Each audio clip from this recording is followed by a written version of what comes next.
Hello, everybody. This is Chap Peterson speaking for the Virginia Attorney. And today I want to talk to you all about natural rights, God-given rights, and the American Constitution. The U.S. Constitution was enacted in 1787. Unlike nearly every government in the world at that time, the U.S. was not ruled by a king. It was ruled by a democratic assembly that later became known as Congress. That was important because all of the major countries at that time, whether in Europe, Asia, Africa, typically had kings or monarchs that derived their power from God. In other words, they said, God put me here on earth. I am here to rule you. You will have the rights that I give you. I will tell you what to do. America was different because it was formed by colonists who had been English citizens, decided to create their own country. And once they became their own country through the American Revolution, the question then became, what rights will we have? What rights will we have now that we're no longer ruled by a king? And American philosophers and politicians such as Thomas Jefferson and James Madison came up with a document called the USConstitution that stated those rights.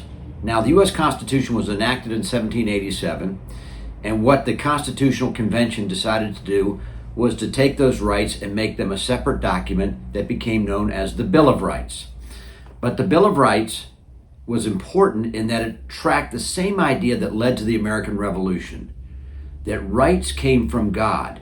It talked about we are endowed by our Creator with certain unalienable rights, those being life, liberty, and pursuit of happiness. That was in the Declaration of Independence that was written by Thomas Jefferson in 1776.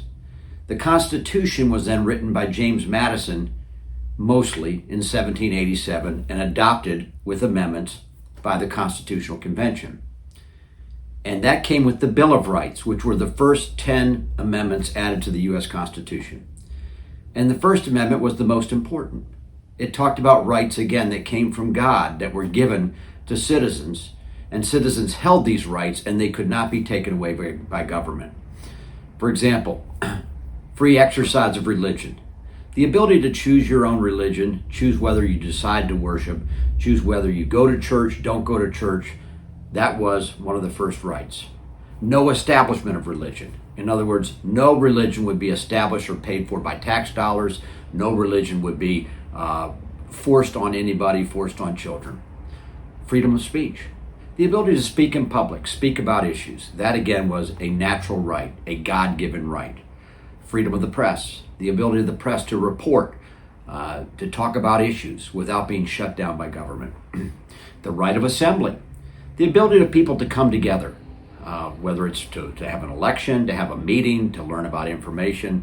And finally, the right of petition. All these rights were considered natural rights, God-given rights. They were rights that people already held, and the role of government was to protect those rights. So that was a key difference between the U.S. form of government and the European form of government.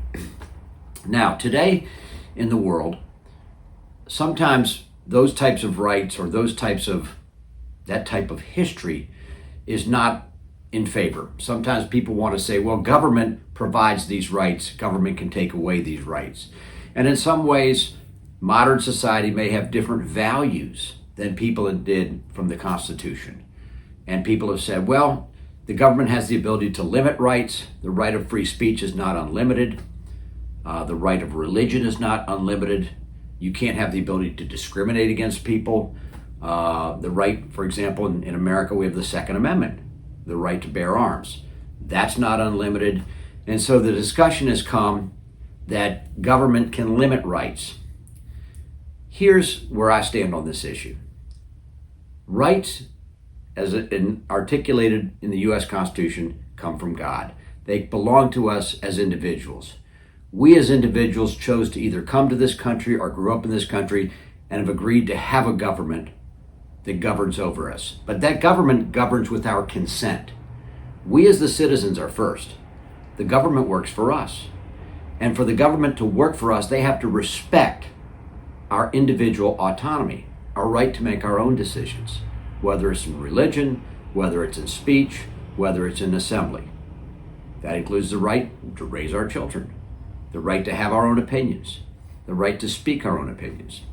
Government did not give us those rights. We had those rights. Government must protect those rights. So that's my position with the Virginia attorney. Please like, share, subscribe, and follow us at www.thevirginiaattorney.com. Thank you very much.